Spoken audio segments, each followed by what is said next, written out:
Legend of Sleepy Hollow by Washington Irving. Found among the papers of the late Dietrich Knickerbocker. A pleasing land of drowsy head it was, of dreams that wave before the half-shut eye, and of gay castles in the clouds that pass, forever flushing round a summer sky. From Castle of Indolence. In the bosom of one of those spacious coves which indent the eastern shore of the Hudson, at that broad expansion of the river denominated by the ancient Dutch navigators the Tappan Zee, and where they always prudently shortened sail and implored the protection of St. Nicholas when they crossed, there lies a small market town or rural port, which by some is called Greensburg, but which is more generally and properly known by the name of Tarrytown. This name was given, we are told, in former days by the good housewives of the adjacent country, from the inveterate propensity of their husbands to linger about the village tavern on market days. Be that as it may, I do not vouch for the fact, but merely advert to it, for the sake of being precise and authentic. Not far from this village, perhaps about 2 miles, there is a little valley, or rather lap of land among high hills, which is one of the quietest places in the whole world. A small brook glides through it, with just murmur enough to lull one into repose, and the occasional whistle of a quail or tapping of a woodpecker is almost the only sound that ever breaks in upon the uniform tranquility. I recollect that when a stripling my first exploit in squirrel shooting was in a grove of tall walnut trees that shades one side of the valley. I had wandered into it at noontime, when all nature is peculiarly quiet, and was startled by the roar of my own gun as it broke the Sabbath stillness around, and was prolonged and reverberated by the angry echoes. If ever I should wish for a retreat whither I might steal from the world and its distractions, and dream quietly away the remnant of a troubled life, I know of none more promising than this little valley. From the listless repose of the place and the peculiar character of its inhabitants, who are descendants from the original Dutch settlers, this sequestered glen has long been known by the name of Sleepy Hollow, and its rustic lads are called the Sleepy Hollow Boys throughout all the neighboring country. A drowsy, dreamy influence seems to hang over the land, and to pervade the very atmosphere. Some say that the place was bewitched by a high German doctor during the early days of the settlement. Others, that an old Indian chief, the prophet or wizard of his tribe, held his powwows there before the country was discovered by Master Henrik Hudson. Certain it is that the place still continues under the sway of some witching power that holds a spell over the minds of the good people, causing them to walk in a continual reverie. They are given to all kinds of marvelous beliefs, are subject to trances and visions, and frequently see strange sights and hear music and voices in the air. The whole neighborhood abounds with local tales, haunted spots, and twilight superstitions. Stars shoot and meteors glare oftener across the valley than in any other part of the country, and the nightmare, with her whole ninefold, seems to make it the favorite scene of her gambols. The dominant spirit, however, that haunts this enchanted region and seems to be commander-in-chief of all the powers of the air is the apparition of a figure on horseback without a head. It is said by some to be the ghost of a Hessian trooper whose head had been carried away by a cannonball in some nameless battle during the Revolutionary War, and who is ever and anon seen by the country folk hurrying along in the gloom of night as if on the wings of the wind. His haunts are not confined to the valley, but extend at times to the adjacent roads, and especially to the vicinity of a church at no great distance. Indeed, certain of the most authentic historians of these parts, who have been careful in collecting and collating the floating facts concerning this spectre, allege that, the body of the trooper having been buried in the churchyard, the ghost rides forth to the scene of battle in nightly quest of his head, and that the rushing speed with which he sometimes passes along the hollow, like a midnight blast, is owing to his being belated and in a hurry to get back to the churchyard before daybreak. Such is the general purport of this legendary superstition, which has furnished materials for many a wild story in that region of shadows, and the spectre is known at all the country firesides by the name of the Headless Horseman of Sleepy Hollow. It is remarkable that the visionary propensity I have mentioned is not confined to the native inhabitants of the valley, but is unconsciously imbibed by everyone who resides there for a time. However wide awake they may have been before they entered that sleepy region, they are sure in a little time to inhale the witching influence of the air and begin to grow imaginative, to dream dreams, to see apparitions. I mention this peaceful spot with all possible laud, for it is in such little retired Dutch valleys, found here and there embosomed in the great state of New York, that population, manners, and customs remain fixed, while the great torrent of migration and improvement, which is making such incessant changes in other parts of this restless country, sweeps by them unobserved. They are like those little nooks of still water which border a rapid stream, where we may see the straw and bubble riding quietly at anchor, or slowly revolving in their mimic harbor, undisturbed by the rush of the passing current. Though many years have elapsed since I trod the drowsy shades of Sleepy Hollow, yet I question whether I should not still find the same trees and the same families vegetating in its sheltered bosom. In this by-place of nature there abode in a remote period of American history, that is to say some 30 years since, a worthy wight of the name of Ichabod Crane, who sojourned, or as he expressed it, tarried in Sleepy Hollow for the purpose of instructing the children of the vicinity. He was a native of Connecticut, a state which supplies the Union with pioneers for the mind as well as for the forest, and sends forth yearly its legions of frontier woodmen and country schoolmasters. The cognomen of Crane was not inapplicable to his person.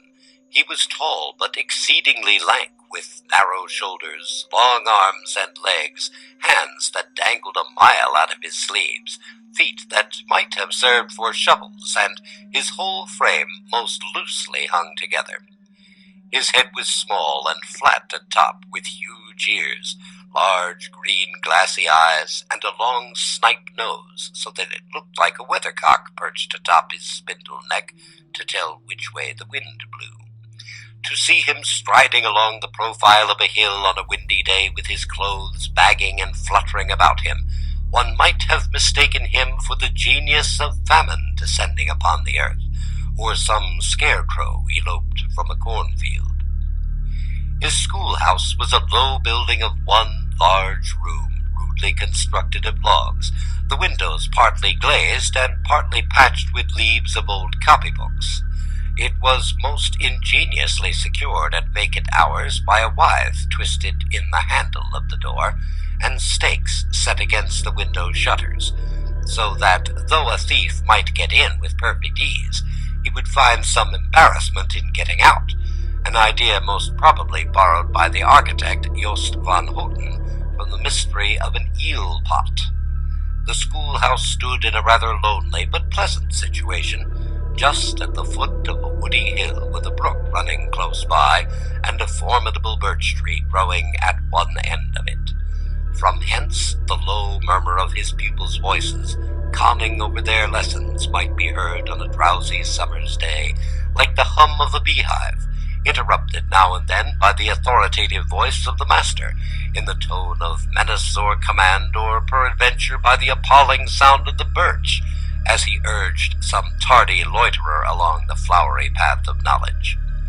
Truth to say, he was a conscientious man, and ever bore in mind the golden maxim, "Spare the rod and spoil the child."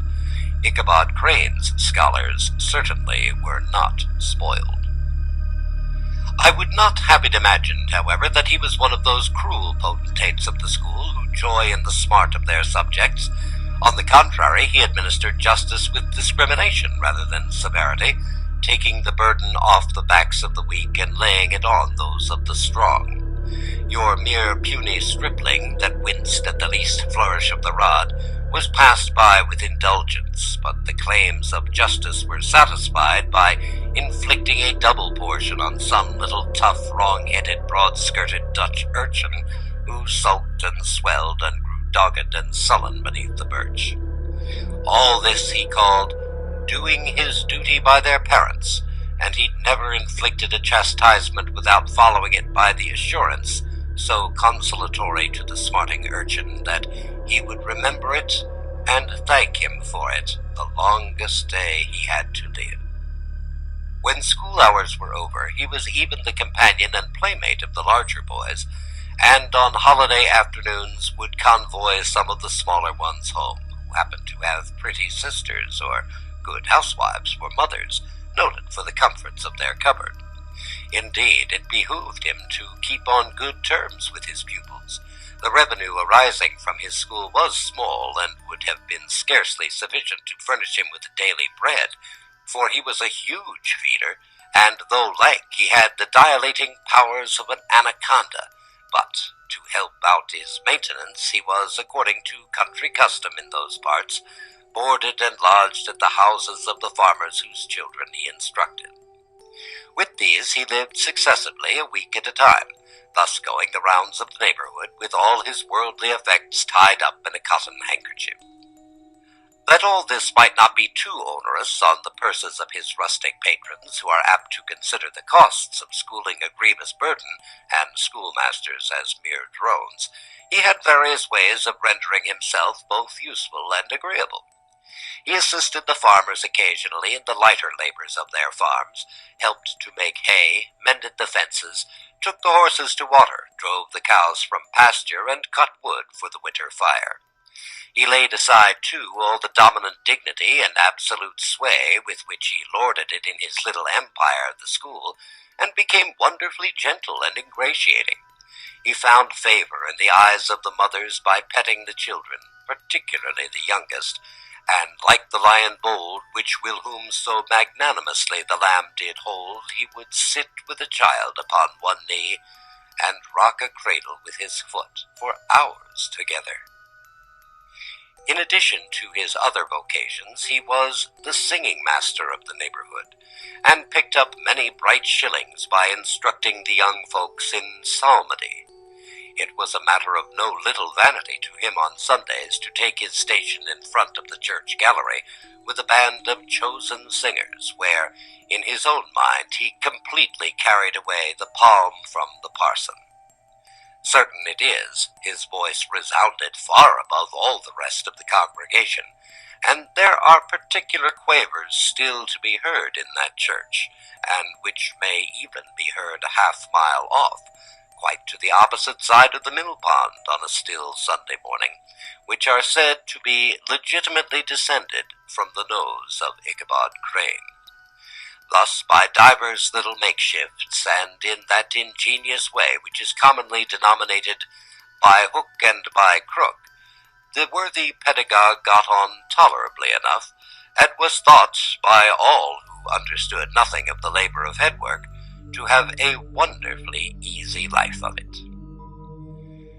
The schoolmaster is generally a man of some importance in the female circle of a rural neighborhood, being considered a kind of idle, gentlemanly personage of vastly superior taste and accomplishments to the rough country swains, and indeed inferior in learning only to the parson. His appearance, therefore, is apt to occasion some little stir at the tea-table of a farmhouse. and the addition of a supernumerary dish of cakes or sweetmeats, or peradventure the parade of a silver teapot. Our man of letters, therefore, was peculiarly happy in the smiles of all the country damsels.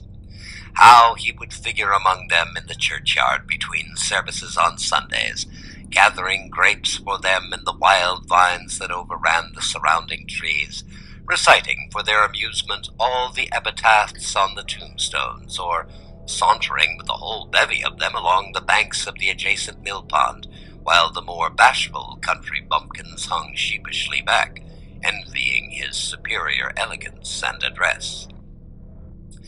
From his half-itinerant life also, he was a kind of traveling gazette, carrying the whole budget of local gossip from house to house, so that his appearance was always greeted with satisfaction.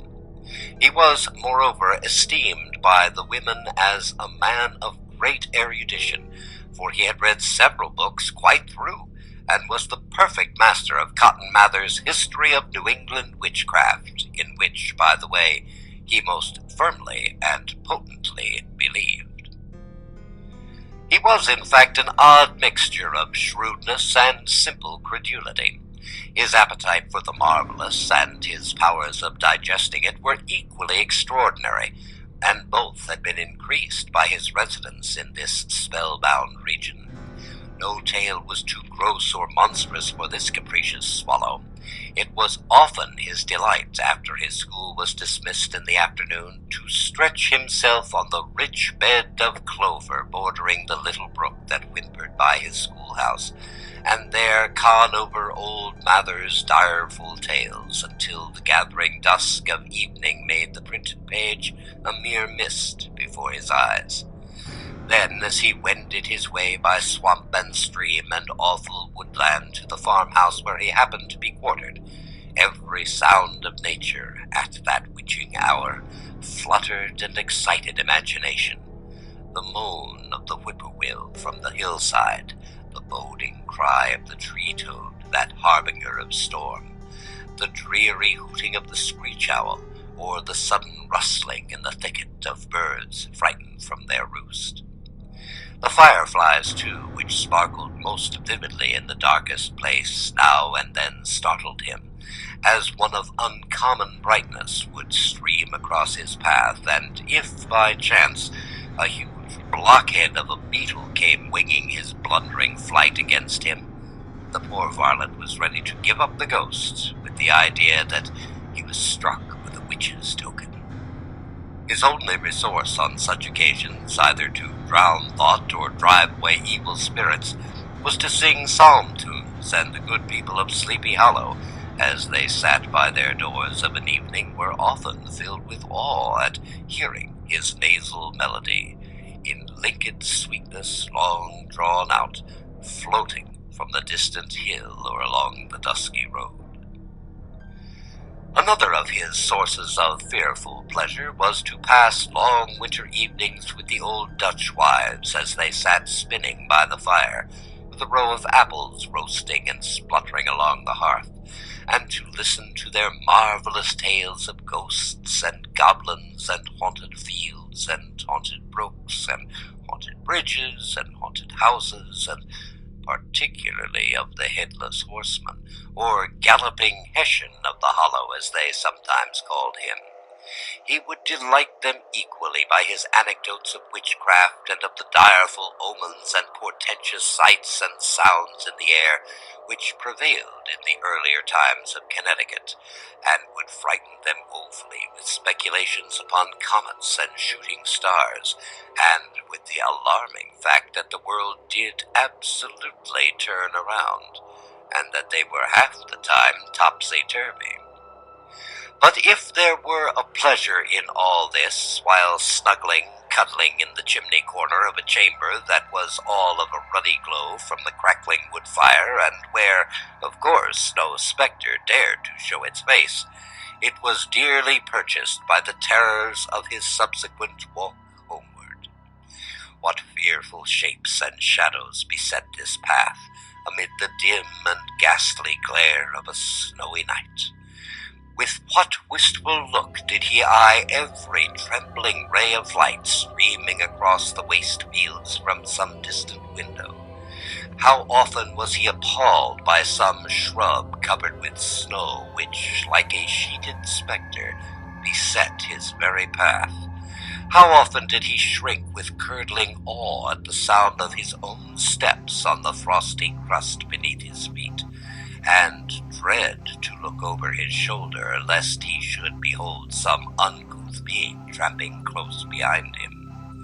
And how often was he thrown into complete dismay by some rushing blast, howling among the trees, in the idea that it was the galloping Hessian of one of his nightly scourings.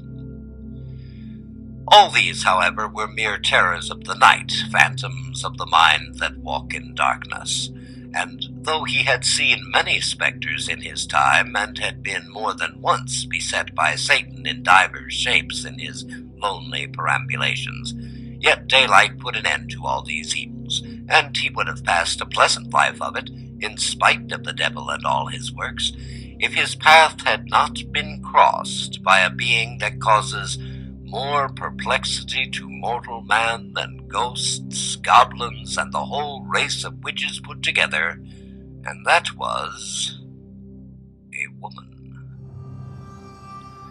Among the musical disciples who assembled one evening each week to receive his instructions in psalmody was Katrina van Tassel, the daughter and only child of a substantial Dutch farmer. She was a blooming lass of fresh 18, plump as a partridge, ripe and melting and rosy-cheeked as one of her father's peaches, and universally famed not merely for her beauty, but her vast expectations.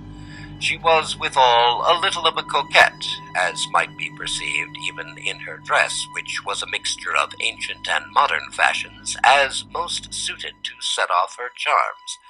She wore the ornaments of pure yellow gold which her great-great-grandmother had brought over from Sardar, the tempting stomacher of the olden time, and withal a provokingly short petticoat to display the prettiest foot and ankle in the country round. Ichabod Crane had a soft and foolish heart towards the sex, and it is not to be wondered that so tempting a morsel soon found favor in his eyes, more especially after he had visited her in her paternal mansion. Old Baltus von Tassel was a perfect picture of a thriving, contented, liberal-hearted farmer. He seldom, it is true, sent either his eyes or his thoughts beyond the boundaries of his own farm, but within those everything was snug and well-conditioned.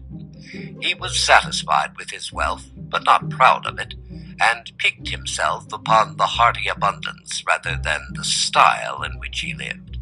His stronghold was situated on the banks of the Hudson, in one of those green, sheltered, fertile nooks in which the Dutch farmers are so fond of nestling. A great elm tree had spread its broad branches over it, at the foot of which bubbled up a spring of the softest and sweetest water in a little well formed of a barrel, and then stole sparkling away through the grass to a neighboring brook that babbled among the alders and dwarf willows. Hard by the farmhouse was a vast barn that might have served for a church, every window and crevice of which seemed bursting forth with the treasures of the farm. The flail was busily resounding within it from morning till night. Swallows and martins skimmed, twittering about the eaves, and rows of pigeons, some with one eye turned up as if watching the weather, some with their heads under their wings or buried in their bosoms, and others swelling and cooing and bowing about their dames, were enjoying the sunshine on the roof. Sleek, unwieldy porkers were grunting in the repose and abundance of their pens, from which sallied forth now and then troops of sucking pigs as if to snuff the air. A stately squadron of snowy geese were riding in an adjoining pond, convoying whole fleets of ducks. Regiments of turkeys were gobbling through the farmyard, and guinea fowls fretting about it, like ill-tempered housewives with their peevish, discontented cry. Before the barn door strutted the gallant cock, that pattern of a husband, a warrior, and a fine gentleman, clapping his burnished wings and crowing in the pride and gladness of his heart, sometimes tearing up the earth with his feet, and then generously calling his ever-hungry family of wives and children to enjoy the rich morsel which he had discovered. The pedagogue's mouth watered as he looked upon this sumptuous promise of luxurious winter fare. In his devouring mind's eye he pictured to himself every roasting pig running about with a pudding in his belly and an apple in his mouth. The pigeons were snugly put to bed in a comfortable pie and tucked in with a coverlet of crust. The geese were swimming in their own gravy, and the ducks pairing cozily in dishes, like snug married couples with a decent competency of onion sauce. In the porkers he saw carved out the future's sleek side of bacon and juicy, relishing ham. Not a turkey, but he beheld daintily trussed up with its gizzard under its wing, and peradventure a necklace of savory sausages, and even bright Chanticleer himself lay sprawling on his back in a side dish, with uplifted claws as if craving that quarter which his chivalrous spirit disdained to ask while living.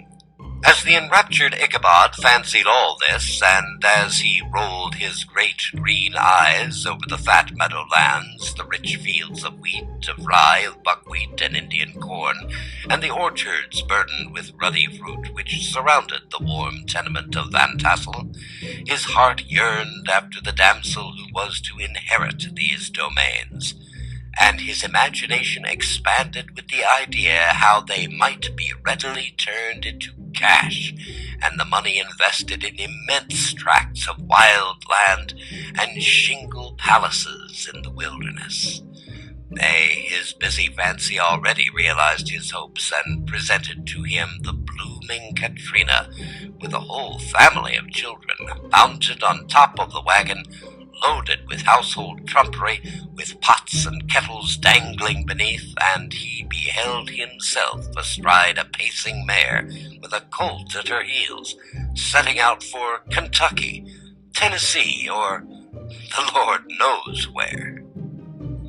When he entered the house, the conquest of his heart was complete. It was one of those spacious farmhouses with high-ridged but lowly sloping roofs, built in the style handed down from the first Dutch settlers, the low projecting eaves forming a piazza along the front, capable of being closed up in bad weather. Under this were hung flails, harness, various utensils of husbandry, and nets for fishing in the neighboring river. Benches were built along the sides for summer use, and a great spinning wheel at one end and a churn at the other showed the various uses to which this important porch might be devoted. From this piazza the wondering Ichabod entered the hall which formed the center of the mansion, and the place of usual residence. Here rows of resplendent pewter, ranged on a long dresser, dazzled his eyes. In one corner hung a huge bag of wool ready to be spun, in another a quantity of linsey-woolsey just from the loom. Ears of Indian corn and strings of dried apples and peaches hung in gay festoons along the walls, mingled with the gaud of red peppers, and a door, left ajar, gave him a peep into the best parlor, where the claw-footed chairs and dark mahogany tables shone like mirrors. Andirons with their accompanying shovel and tongs glistened from their covert of asparagus tops. Mock oranges and conch shells decorated the mantelpiece. Strings of various colored bird eggs were suspended above it. A great ostrich egg was hung from the center of the room, and a corner cupboard, knowingly left open, displayed immense treasures of old silver and well-mended china. From the moment Ichabod laid his eyes upon these regions of delight, the peace of his mind was at an end, and his only study was how to gain the affections of the peerless daughter of Van Tassel. In this enterprise, however, he had more real difficulties than generally fell to the lot of a knight-errant of yore, who seldom had anything but giants, enchanters, fiery dragons, and such like easily conquered adversaries to contend with, and had to make his way merely through gates of iron and brass and walls of adamant to the castle keep, where the lady of his heart was confined. All of which he achieved as easily as a man would carve his way to the center of a Christmas pie, and then the lady gave him her hand as a matter of course. Ichabod, on the contrary, had to win his way to the heart of a country coquette, beset with a labyrinth of whims and caprices, which were forever presenting new difficulties and impediments, and he had to encounter a host of fearful adversaries of real flesh and blood, the numerous rustic admirers who beset every portal to her heart, keeping a watchful and angry eye upon each other, but ready to fly out in common cause against any new competitor. Among these, the most formidable was a burly, roaring, roistering blade of the name of Abraham, or, according to the Dutch abbreviation, Brom van Brunt, the hero of the country round, which ranged with his feats of strength and hardihood. He was broad-shouldered and double-jointed, with short, curly black hair and a bluff, but not unpleasant countenance, having a mingled air of fun and arrogance. From his Herculean frame and great powers of limb he had received the nickname Brom Bones, by which he was universally known. He was famed for great knowledge and skill in horsemanship, being as dexterous on horseback as a Tartar. He was foremost at all races and cockfights, and with the ascendancy which bodily strength always acquires in rustic life, he was the umpire in all disputes, setting his hat on one side and giving his decisions with an air and tone that admitted to no gainsay or appeal. He was always ready for either a fight or a frolic, but had more mischief than ill will in his composition, and with all his overbearing roughness there was a strong dash of waggish good humor at bottom. He had 3 or 4 boon companions who regarded him as their model, and at the head of whom he scoured the country, attending every scene of feud or merriment for miles around.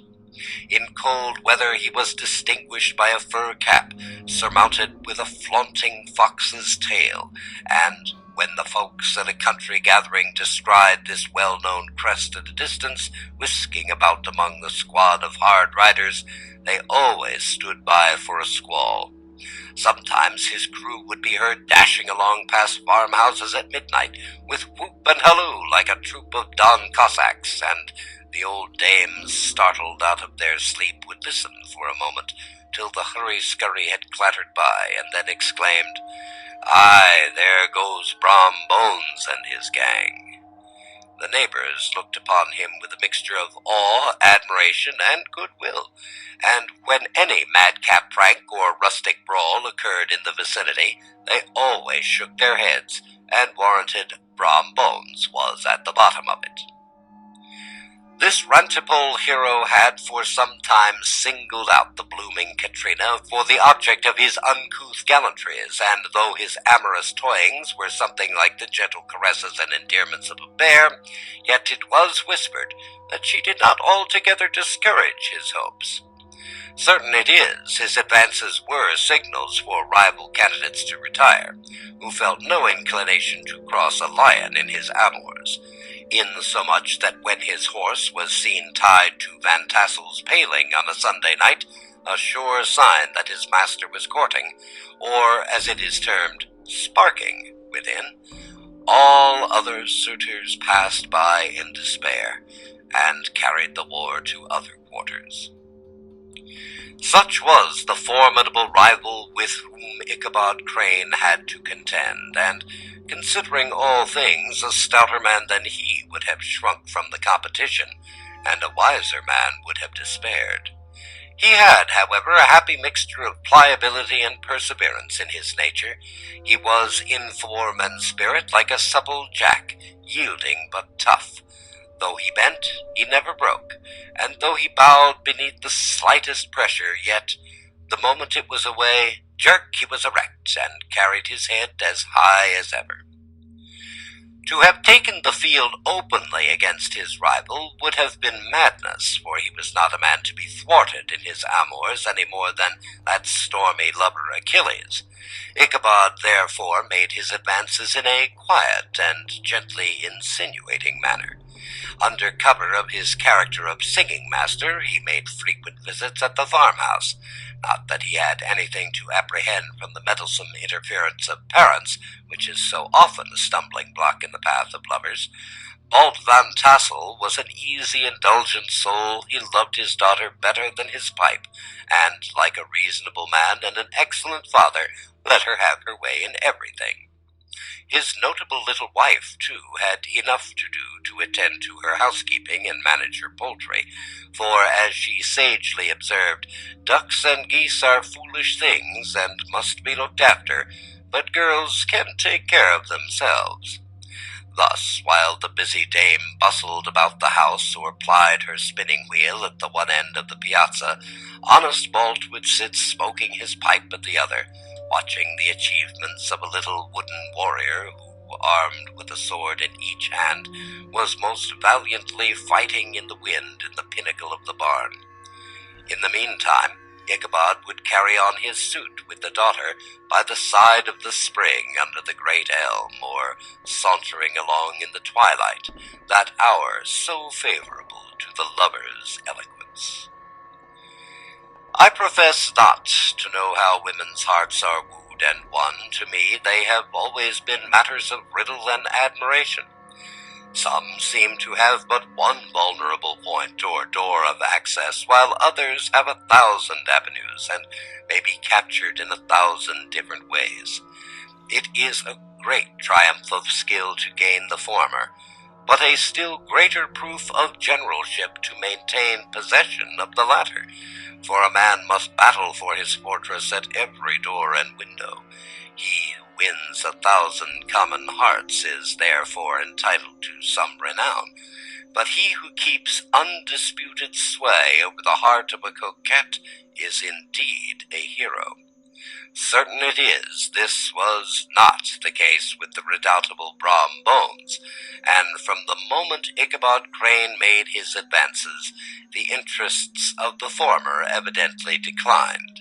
His horse was no longer seen tied to the palings on Saturday nights, and a deadly feud gradually arose between him and the preceptor of Sleepy Hollow. Brom, who had a degree of rough chivalry in his nature, would fain have carried matters to open warfare and have settled their pretensions to the lady, according to the mode of those most concise and simple reasoners, the knights-errant of yore, by single combat, but Ichabod was too conscious of the superior might of his adversary to enter the lists against him. He had overheard a boast of Bones that he would double the schoolmaster up and lay him on a shelf of his own schoolhouse, and he was too wary to give him an opportunity. There was something extremely provoking in this obstinately pacific system. It left Brom no alternative but to draw upon the funds of rustic waggery in his disposition, and to play off boorish practical jokes upon his rival. Ichabod became the object of whimsical persecution to Bones and his gang of rough riders. They harried his hitherto peaceful domains, smoked out the singing school by stopping up the chimney, broke into the schoolhouse at night in spite of its formidable fastenings of withe and window stakes, and turned everything topsy-turvy so that the poor schoolmaster began to think all the witches in the country held their meetings there. But what was still more annoying, Brom took all the opportunities of turning him into ridicule in the presence of his mistress, and a scoundrel dog whom he taught to whine in the most ludicrous manner, and introduced as a rival of Ichabod's to instruct her in psalmody. In this way matters went on for some time, without producing any material effect on the relative situations of the contending powers. On a fine autumnal afternoon, Ichabod, in pensive mood, sat enthroned on the lofty stool from whence he usually watched all the concerns of his little literary realm. In his hand he swayed a ferule, that scepter of despotic power, the birch of justice, reposed on 3 nails behind the throne, a constant terror to evildoers, while on the desk before him might be seen sundry contraband articles and prohibited weapons detected upon the persons of idle urchins, such as half-munched apples, pop-guns, whirligigs, fly-cages, and whole legions of rampant little paper gamecocks. Apparently, there had been some appalling act of justice recently inflicted, for his scholars were all busily intent upon their books, or slyly whispering behind them with one eye kept on the master, and a kind of buzzing stillness reigned throughout the schoolroom. It was suddenly interrupted by the appearance of a negro in a tow-cloth jacket and trousers, a round-crowned fragment of a hat like the cap of Mercury, and mounted on the back of a ragged, wild, half-broken colt, which he managed with a rope by way of a halter. He came clattering up to the school with an invitation to Ichabod to attend a merrymaking or quilting frolic, to be held that afternoon at Mynheer Van Tassel's, and having delivered his message with that air of importance and effort at fine language which a negro is apt to display on petty embassies of the kind, he dashed over the brook, and was seen scampering away up the hollow, full of the importance and hurry of his mission. All was now bustle and hubbub in the late quiet schoolroom. The scholars were hurried through their lessons without stopping at trifles. Those who were nimble skipped over half with impunity, and those who were tardy had a smart application now and then in the rear to quicken their speed or help them over a tall word. Books were flung aside without being put away on the shelves, inkstands were overturned, benches thrown down, and the whole school was turned loose, an hour before the usual time, bursting forth like a legion of young imps, yelping and racketing about the green in joy at their early emancipation. The gallant Ichabod now spent at least an extra half-hour at his toilet, brushing and furbishing up his best, and indeed only, suit of rusty black, and arranging his locks by a bit of broken looking-glass that hung up in the schoolhouse. That he might make his appearance before his mistress in the true style of a cavalier, he borrowed a horse from the farmer with whom he was domicilated, a choleric old Dutchman of the name of Hans van Ripper, and thus gallantly mounted, issued forth like a knight-errant in quest of adventures. But it is meet I should, in the true spirit of romantic story, give some account of the looks and equipments of my hero and his steed. The animal he bestrode was a broken-down plough-horse that had outlived almost everything but its viciousness. He was gaunt and shagged, with a ewe-neck and a head like a hammer. His rusty mane and tail were tangled and knotted with burrs. One eye had lost its pupil and was glaring and spectral, but the other had the gleam of a genuine devil in it. Still, he must have had fire and metal in his day, if we may judge from the name he bore of Gunpowder. He had, in fact, been a favorite steed of his master's, the choleric Van Ripper, who was a furious rider and had infused, very probably, some of his own spirit into the animal, for, old and broken down as he looked, there was more of the lurking devil in him than in any young filly in the country. Ichabod was a suitable figure for such a steed. He rode with short stirrups, which brought his knees nearly up to the pommel of his saddle. His sharp elbows stuck out like grasshoppers. He carried his whip perpendicularly in his hand like a scepter, and as his horse jogged on, the motion of his arms was not unlike the flapping of a pair of wings. A small wool hat rested at the top of his nose, or so his scanty strip of forehead might be called, and the skirts of his black coat fluttered out almost to the horse's tail.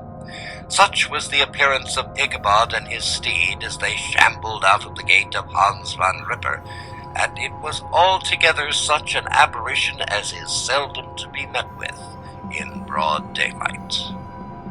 It was, as I have said, a fine autumnal day. The sky was very clear and serene, and nature wore that rich and golden livery which we always associate with the idea of abundance. The forests had put on their sober brown and yellow, while some trees of the tenderer kind had been nipped by the frosts into brilliant dyes of orange, purple, and scarlet. Streaming files of wild ducks began to make their appearance high in the air. The bark of the squirrel might be heard from the groves of beech and hickory nuts, and the pensive whistle of the quail at intervals from the neighboring stubble field. The small birds were taking their farewell banquets. In the fullness of their revelry they fluttered, chirping and frolicking from bush to bush and tree to tree, capricious from the very profusion and variety around them. There was the honest cock-robin, the favorite game of stripling sportsmen, with its loud, querulous note, and the twittering blackbirds flying in sable clouds, and the golden-winged woodpecker with his crimson crest, his broad black gorget and splendid plumage, and the cedar bird with its red-tipped wings and yellow-tipped tail and its little Montiero cap of feathers, and the blue jay, that noisy coxcomb, in his gay light blue coat and white underclothes, screaming and chattering, nodding and bobbing and bowing, and pretending to be on good terms with every songster of the grove. As Ichabod jogged slowly on his way, his eye, ever open to every symptom of culinary abundance, ranged with delight over the treasures of jolly autumn. On all sides he beheld vast store of apples, some hanging in oppressive opulence on the trees, some gathered into baskets and barrels for the market, others heaped up in rich piles for the cider press. Farther on he beheld great fields of Indian corn, with its golden ears peeping from their leafy coverts, and holding out the promise of cakes and hasty pudding, and the yellow pumpkins lying beneath them, turning up their fair round bellies to the sun, and giving ample prospects of the most luxurious of pies. And anon he passed the fragrant buckwheat fields, breathing the odor of the beehive, and as he beheld them, soft anticipations stole over his mind of dainty slapjacks, well buttered and garnished with honey or treacle by the delicate little dimpled hand of Katerina Van Tassel. Thus, feeding his mind with many sweet thoughts and sugared suppositions, he journeyed along the sides of a range of hills which look out upon some of the goodliest scenes of the mighty Hudson. The sun gradually wheeled his broad disk down in the west. The wide bosom of the Tappan Zee lay motionless and glassy, excepting that here and there a gentle undulation waved and prolonged the blue shadow in the distant mountain. A few amber clouds floated in the sky without a breath of air to move them. The horizon was of a fine golden tint, changing gradually into a pure apple green, and from that into the deep blue of the mid-heaven. A slanting ray lingered on the woody crests of the precipices that overhung some parts of the river, giving greater depth to the dark gray and purple of their rocky sides. A sloop was loitering in the distance, dropping slowly down with the tide, her sail hanging uselessly against the mast, and as the reflection of the sky gleamed along the still water, it seemed as if the vessel was suspended in air. It was toward evening that Ichabod arrived at the castle of the Heer Van Tassel, which he found thronged with the pride and flower of the adjacent country. Old farmers, a spare leathern-faced race, in homespun coats and breeches, blue stockings, huge shoes, and magnificent pewter buckles. Their brisk, withered little dames in close-crimped caps, long-waisted short gowns, homespun petticoats with scissors and pincushions, and gay calico pockets hanging on the outside. Buxom lasses almost as antiquated as their mothers, excepting where a straw hat, a fine ribbon, or perhaps a white frock gave symptoms of city innovation. The sons in short, square-skirted coats with rows of stupendous brass buttons, and their hair generally queued in the fashion of the times, especially if they could procure an eel skin for the purpose, it being esteemed throughout the country as a potent nourisher and strengthener of the hair. Brom Bones, however, was the hero of the scene, having come to the gathering on his favorite steed, Daredevil, a creature like himself, full of mettle and mischief, and which no one but himself could manage. He was, in fact, noted for preferring vicious animals, given to all kinds of tricks which kept the rider in a constant risk of his neck, for he held a tractable, well-broken horse as unworthy of a lad of spirit. Fain would I pause to dwell upon the world of charms that burst upon the enraptured gaze of my hero as he entered the state parlor of Van Tassel's mansion. Not those of the bevy of buxom lasses with their luxurious display of red and white, but the ample charms of a genuine Dutch country tea-table in the sumptuous time of autumn.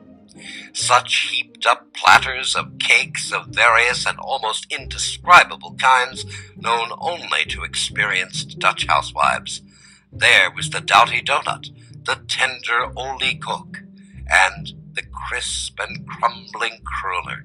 Sweet cakes and short cakes, ginger cakes and honey cakes, and the whole family of cakes. And then there were apple pies, and peach pies, and pumpkin pies, and besides slices of ham and smoked beef, and moreover delectable dishes of preserved plums and peaches and pears and quinces, not to mention broiled shad and roasted chickens, together with bowls of milk and cream, all mingled higgledy-piggledy, pretty much as I have enumerated them, with the motherly teapot sending up its clouds of vapor from the mist. Heaven bless the mark. I want breath and time to discuss this banquet as it deserves, and am too eager to get on with my story. Happily, Ichabod Crane was not in so great a hurry as his historian, but did ample justice to every dainty. He was a kind and thankful creature, whose heart dilated in proportion as his skin was filled with good cheer, and whose spirits rose with eating, as some men's do with drink.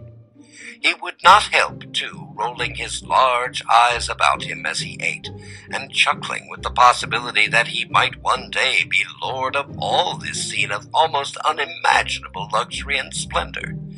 Then he thought how soon he'd turn his back upon the old schoolhouse, snap his fingers in the face of Hans van Ripper and every other niggardly patron, and kick any itinerant pedagogue out the doors that he should dare to call him comrade. Old Baltus van Tassel moved about among his guests with a face dilated with content and good humor, round and jolly as the harvest moon. His hospitable attentions were brief but expressive, being confined to a shake of the hand, a slap on the shoulder, a loud laugh, and a pressing invitation to fall to and help themselves. And now the sound of the music from the common room or hall summoned to the dance. The musician was an old gray-headed Negro who had been the itinerant orchestra of the neighborhood for more than half a century. His instrument was old and battered as himself. The greater part of the time he scraped on 2 or 3 strings, accompanying every movement of the bow with a motion of his head, bowing almost to the ground and stamping with his foot whenever a fresh couple were to start. Ichabod prided himself upon his dancing as much as upon his vocal powers. Not a limb, not a fibre about him was idle, and to have seen his loosely hung frame in full motion and clattering about the room, you would have thought St. Vitus himself, that blessed patron of the dance, was figuring before you in person. He was the admiration of all the negroes, who, having gathered of all ages and sizes from the farm and the neighborhood, stood forming a pyramid of shining black faces at every door and window, gazing with delight at the scene, rolling their white eyeballs and showing grinning rows of ivory from ear to ear. How could the flogger of urchins be otherwise than animated and joyous? The lady of his heart was his partner in the dance, and smiling graciously in reply to all his amorous oglings, while Brom Bones, sorely smitten with love and jealousy, sat brooding by himself in the corner. When the dance was at an end, Ichabod was attracted to a knot of the sager folks who, with old Van Tassel, sat smoking at one end of the piazza, gossiping over former times and drawing out the long stories about the war. This neighborhood, at the time of which I am speaking, was one of those highly favored places which abound with chronicle and great men. The British and American line had run near it during the war, and it had, therefore, been the scene of marauding and infested with refugees, cowboys, and all kinds of border chivalry. Just sufficient time had elapsed to enable each storyteller to dress up his tale with a little becoming fiction, and in the indistinctness of his recollection to make himself the hero of every exploit. There was the story of Dofu Martling, a large, blue-bearded Dutchman who had nearly taken a British frigate with an old iron 9-pounder from a mud breastwork, only that his gun burst at the 6th discharge. And there was an old gentleman who shall be nameless, being too rich a mynheer to be lightly mentioned, who, in the Battle of White Plains, being an excellent master of defense, parried a musket ball with a small sword, insomuch that he absolutely felt it whiz round the blade and glance off the hilt, in proof of which he was ready at any time to show the sword, with the hilt a little bent. There were several more that had been equally great in that field, not one of whom but was persuaded that he had a considerable hand in bringing the war to a happy termination. But all these were nothing to the tales of ghosts and apparitions that succeeded. The neighborhood was rich in legendary treasures of the kind.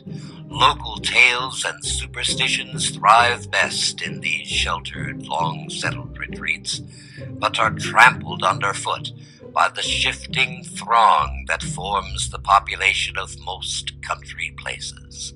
Besides, there is no encouragement for ghosts in most of our villages, for they have scarcely had time to finish their first nap and turn themselves over in their graves before their surviving friends have traveled away from the neighborhood, so that when they turn out at night to walk their rounds, they have no acquaintance left to call upon. This is perhaps the reason why we so seldom hear of ghosts, except in our long-established Dutch communities. The immediate cause, however, of the prevalence of supernatural stories in these parts was doubtless owing to the vicinity of Sleepy Hollow. There was a contagion in the very air that blew from that haunted region. It breathed forth an atmosphere of dreams and fancies infecting all the land. Several of the Sleepy Hollow people were present at Van Tassel's, and, as usual, were doling out their wild and wonderful legends. Many dismal tales were told about funeral trains and mourning cries and wailings heard and seen about the great tree where the unfortunate Major Andre was taken, and which stood in the neighborhood. Some mention was also given of the women in white that haunted the dark glen at Raven Rock, and was often heard to shriek on winter nights before a storm, having perished there in the snow. The chief part of the stories, however, turned about the favorite spectre of Sleepy Hollow, the Headless Horseman, who had been heard several times of late patrolling the country, and, it was said, tethered his horse nightly among the graves in the churchyard. The sequestered situation of this church seems always to have made it a favorite haunt of troubled spirits. It stands on a knoll surrounded by locust trees and lofty elms, from among which its decent whitewashed walls shine modestly forth like Christian purity beaming through the shades of retirement. A gentle slope descends from it to a silver sheet of water, bordered by high trees, between which peeps may be caught at the blue hills of the Hudson. To look upon its grass-grown yard where the sunbeams seem to sleep so quietly, one would think that there, at least, the dead might rest in peace. On one side of the church extends a wide woody dell, along which raves of a large brook among broken rocks and trunks of fallen-down trees. Over a deep black part of the stream not far from the church was formerly thrown a wooden bridge. The road that led to it and the bridge itself were thickly shaded by overhanging trees, which cast a gloom about it even in the daytime, but occasioned a fearful darkness at night. Such was one of the favorite haunts of the Headless Horseman, and the place where he was most frequently encountered. The tale was told of old Brewer, the most heretical disbeliever in ghosts, of how he met the horseman returning from his foray into Sleepy Hollow, and was obliged to get up behind him, and how they galloped over bush and brake, over hill and swamp, until they reached the bridge, when the horseman suddenly turned into a skeleton, threw old Brewer into the brook, and sprang away over the treetops with a clap of thunder. This story was immediately matched by a thrice marvelous adventure from Brom Bones, who made light of the galloping Hessian as an errant jockey. He affirmed that on returning one night from the neighboring village of Sing Sing, he had been overtaken by this midnight trooper, that he had offered to race him for a bowl of punch, and should have won it too, for Daredevil beat that goblin horse all hollow. But just as they came to the church bridge, the Hessian bolted and vanished in a flash of fire. All these tales, told in that drowsy undertone with which men talk in the dark, the countenances of the listeners only now and then receiving a casual gleam from the glare of a pipe, sank deep in the mind of Ichabod. He repaid them in kind with large extracts from his invaluable author Cotton Mather, and added many marvelous events that had taken place in his native state of Connecticut, and fearful sights which he had seen in his nightly walks about Sleepy Hollow. The revel now gradually broke up. The old farmers gathered together their families in their wagons, and were heard for some time rattling along the hollow roads and over the distant hills. Some of the damsels mounted on pillions behind their favorite swains, and their light-hearted laughter, mingling with the clatter of hooves, echoed through the dark, silent woodlands, sounding fainter and fainter, until they gradually died away, and the late scene of noise and frolic was all silent and deserted. Ichabod only lingered behind, according to the custom of country lovers, to have a tete-a-tete with the heiress, fully convinced that he was now on the high road to success. What passed at this interview I will not pretend to say, for, in fact, I do not know. Something, however, I fear me must have gone wrong, for he certainly sallied forth after no very great interval with an air quite desolate and chapfallen. Oh, these women, these women! Could that girl have been playing off any of her coquettish tricks? Was her encouragement of the poor pedagogue all a mere sham to secure her conquest of his rival? Heaven only knows, not I. Let it suffice to say that Ichabod stole forth with the air of one who has been sacking a hen roost rather than a fair lady's heart. Without looking to either left or right to notice the scene of rural wealth on which he had so often gloated, he went straight to the stable, and with several hearty cuffs and kicks roused his steed most uncourteously from the comfortable quarters in which he was soundly sleeping, dreaming of mountains of corn and oats, and whole valleys of timothy and clover. It was the very witching time of night that Ichabod, heavy-hearted and crestfallen, pursued his travels homewards along the sides of the lofty hills which rise above Tarrytown, and which he had traversed so cheerily in the afternoon. The hour was as dismal as himself. Far below, the Tappan Zee spread its dusky and indistinct waste of waters, with here and there the tall mast of a sloop riding quietly at anchor under the land. In the dead hush of midnight, he could even hear the barking of the watchdog from the opposite shore of the Hudson, but it was so vague and faint as to only give an idea of his distance from the faithful companion of man. Now and then, too, the long, drawn-out crowing of a cock accidentally awakened with sound far, far off, from some farmhouse away from the hills. But it was like a dreaming sound in his ear.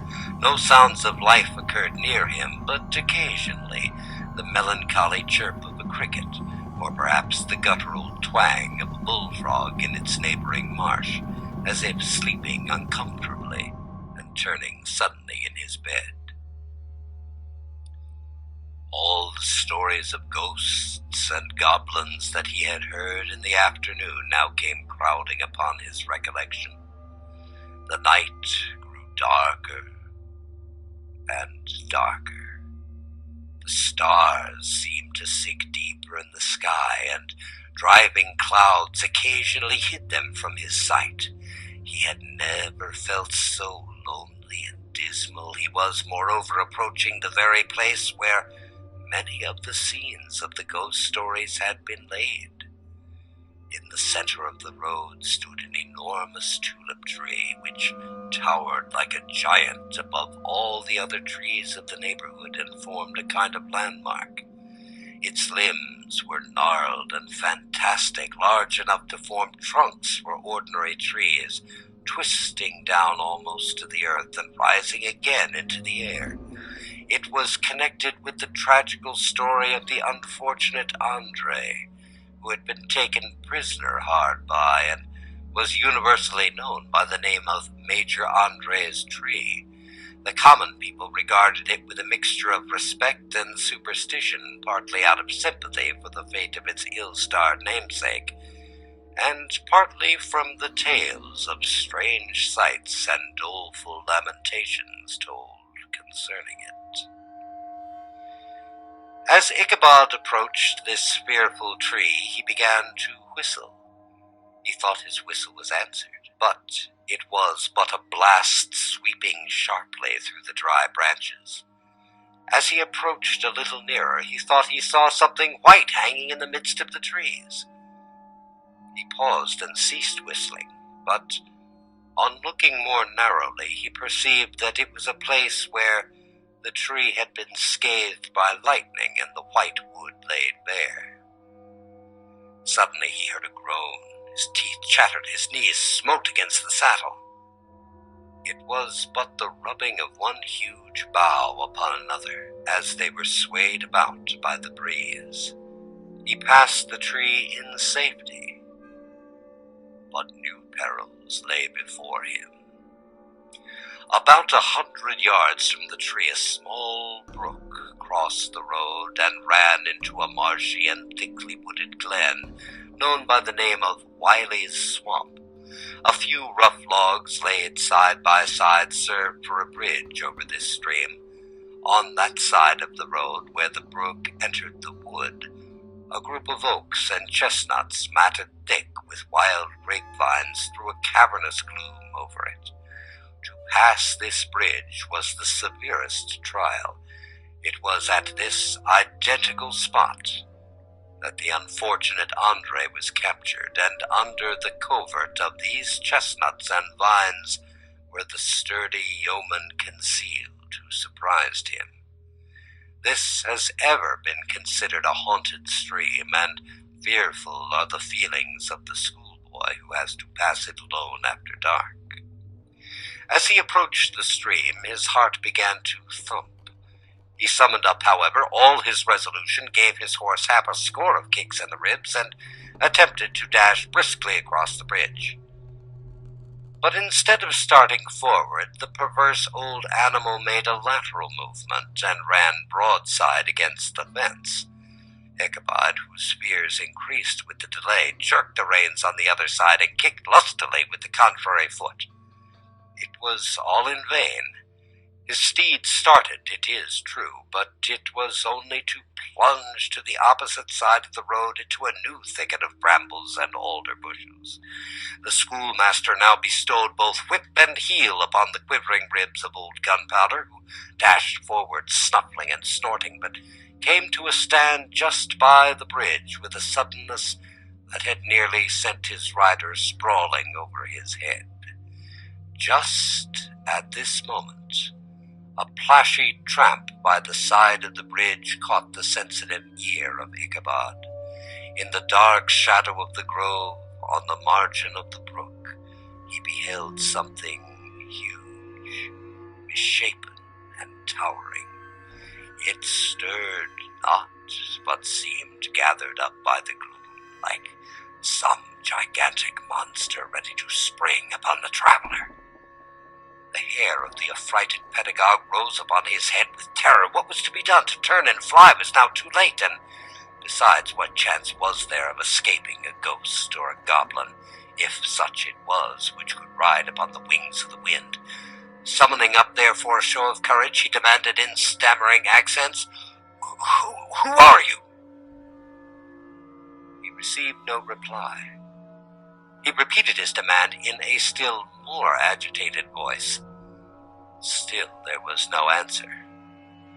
Once more he cudgeled the sides of the inflexible Gunpowder, and shutting his eyes, broke forth with involuntary fervor into a psalm tune. Just then the shadowy object of alarm put itself in motion with a scramble, and a bound stood at once in the middle of the road. Though the night was dark and dismal, yet the form of the unknown might now in some degree be ascertained.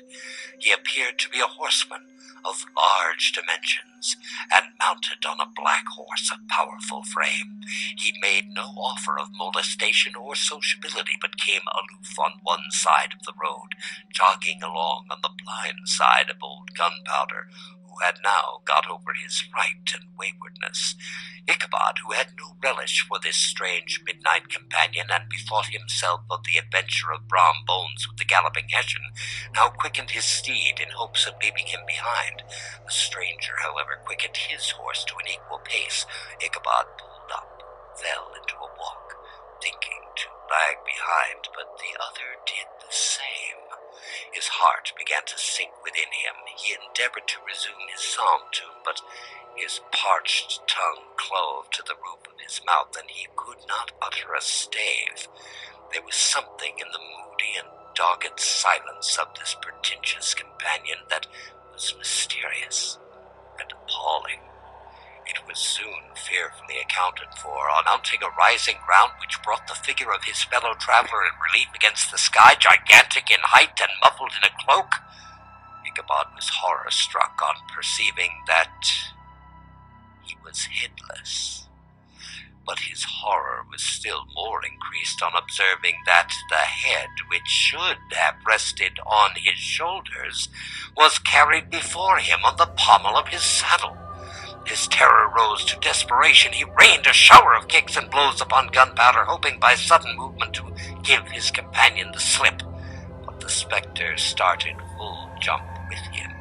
Away then they dashed through the thick and thin, stones flying, sparks flashing at every bound. Ichabod's flimsy garments fluttered in the air as he stretched his long, lank body away over his horse's head in the eagerness of his flight. They had now reached the road which turns off to Sleepy Hollow, but Gunpowder, who seemed possessed with a demon, instead of keeping up it, made an opposite turn and plunged headlong downhill to the left. This road leads through a sandy hollow shaded by trees for about a quarter of a mile, where it crosses the famous bridge of the Goblin story, and just beyond swells the green knoll on which stands the whitewashed church.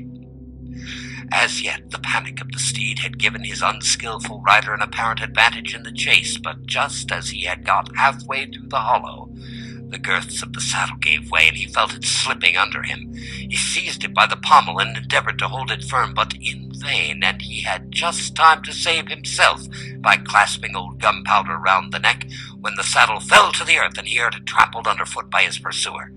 For a moment the terror of Hans Van Ripper's wrath passed across his mind, for it was his Sunday saddle, but this was no time for petty fears. The goblin was hard on his haunches, and unskillful rider that he was, he had much ado to maintain his seat, sometimes slipping on one side and sometimes on another, and sometimes jolted on the high ridge of his horse's backbone with a violence that he verily feared would cleave him asunder. An opening in the trees now cheered him with the hopes that the church bridge was at hand. The wavering reflection of a silver star in the bosom of the brook told him he was not mistaken. He saw the walls of the church dimly glaring under the trees beyond. He reflected the place where Brom Bones' ghostly competitor has disappeared. "If I can but reach that bridge," thought Ichabod, "I am safe." Just then he heard the black steed panting and blowing close behind him, and even fancied that he felt its hot breath. Another convulsive kick in the ribs, and old Gunpowder sprang upon the bridge. He thundered over the resounding planks. He gained the opposite side, and now Ichabod cast a look behind to see if his pursuer should vanish according to rule in a flash of fire and brimstone. Just then he saw the goblin rising in his stirrups, and in the very act of hurling his head at him. Ichabod endeavored to dodge the horrible missile, but too late. It encountered his cranium with a tremendous crash. He was tumbled headlong into the dust, and Gunpowder, the black steed, and the goblin rider all passed by like a whirlwind.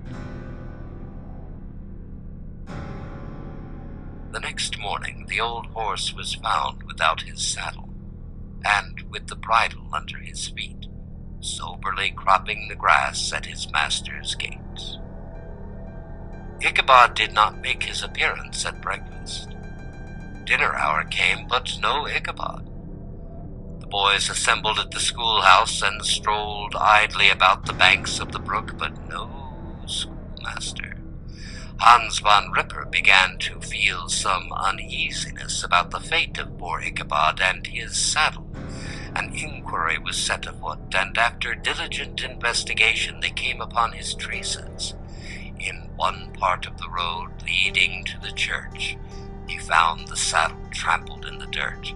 The tracks of horses' hooves deeply dented the road, and evidently at furious speed were traced to the bridge, beyond which, on the bank of a broad part of the brook, where the water ran deep and black, was found the hat of the unfortunate Ichabod, and close beside it a shattered pumpkin. The brook was searched, but the body of the schoolmaster was not to be discovered.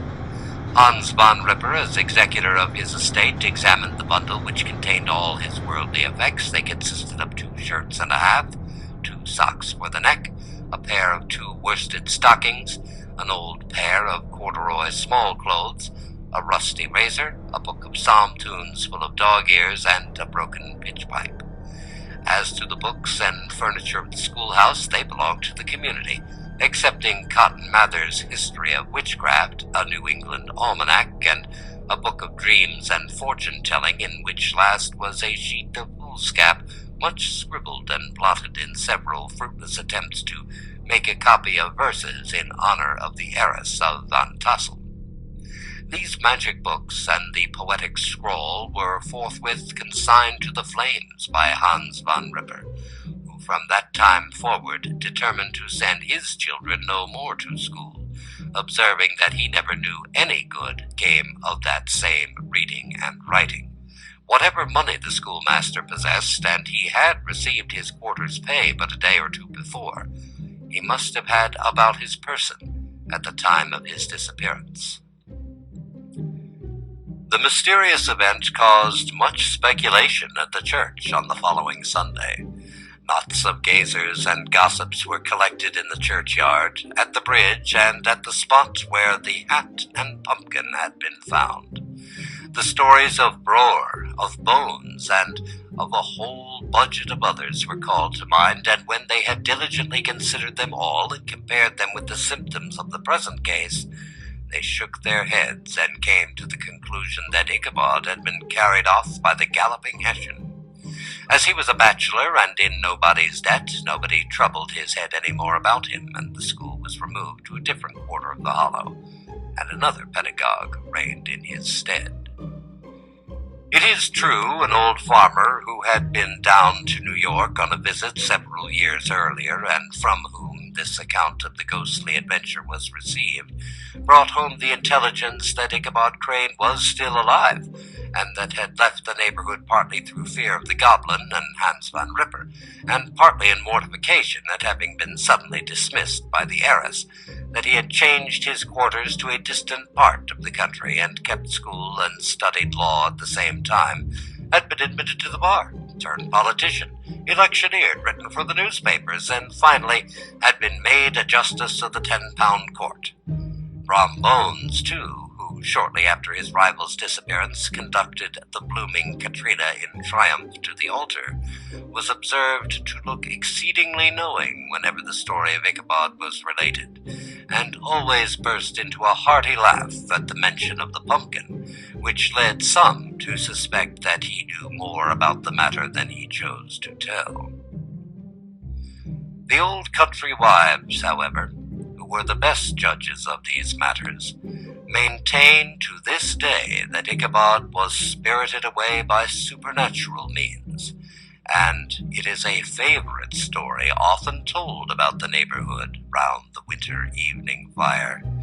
The bridge became more than ever an object of superstitious awe, and that may be the reason why the road has been altered of late years, so as to approach the church by the border of the mill pond. The schoolhouse, being deserted, soon fell to decay, and was reported to be haunted by the ghost of the unfortunate pedagogue, and the ploughboy, loitering homeward of a still summer evening, has often fancied his voice at a distance, chanting a melancholy psalm tune among the tranquil solitudes of Sleepy Hollow. And so ends the legend of Sleepy Hollow by Washington Irving.